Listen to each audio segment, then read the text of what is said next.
suis avec M. Sidi, le chef du projet de l'entreprise ATTM, et M. Ba, le responsable du laboratoire national des travaux publics, chargé de la mission de contrôle également.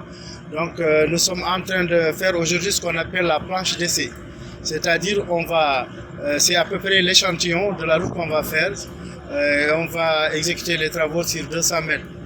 Et cela, naturellement, a commencé par la centrale depuis le matin, dans laquelle on était en train de faire le paramétrage de la centrale pour voir les paramètres définis par l'étude de formulation en termes de granulométrie, en termes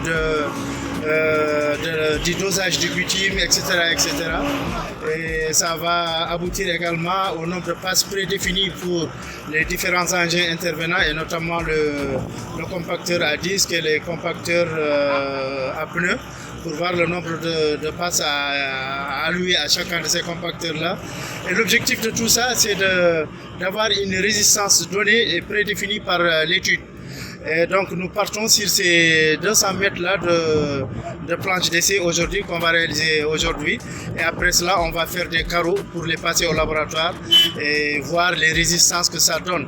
Avant de développer le travail sur tout le linéaire du tronçon, on commence par ces 200 mètres pour calibrer, pour ajuster, pour être sûr véritablement que les résistances escomptées seront celles-là même qui seront obtenues à l'issue de ce travail. On commence par la grande citerne qu'on appelle, qui est à la couche de colle.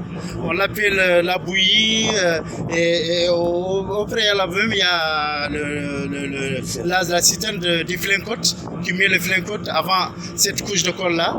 Et en plus de la couche de colle, il y a le finisher qui vient accompagné d'un camion pour étaler le béton bitumineux et le répandre, et puis les compacteurs viennent après.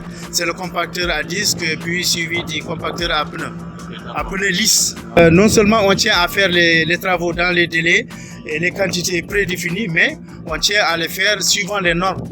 Et c'est les normes qui sont préétablies au moment des études qui nous poussent vers vraiment ce travail de calibrage, d'essai, de carottage et tout ça. C'est pour être sûr véritablement que les résistances ici des travaux que nous sommes en train de mener sont celles-là même qui sont prédéfinies dans les études techniques préalables et spécifications techniques du marché de la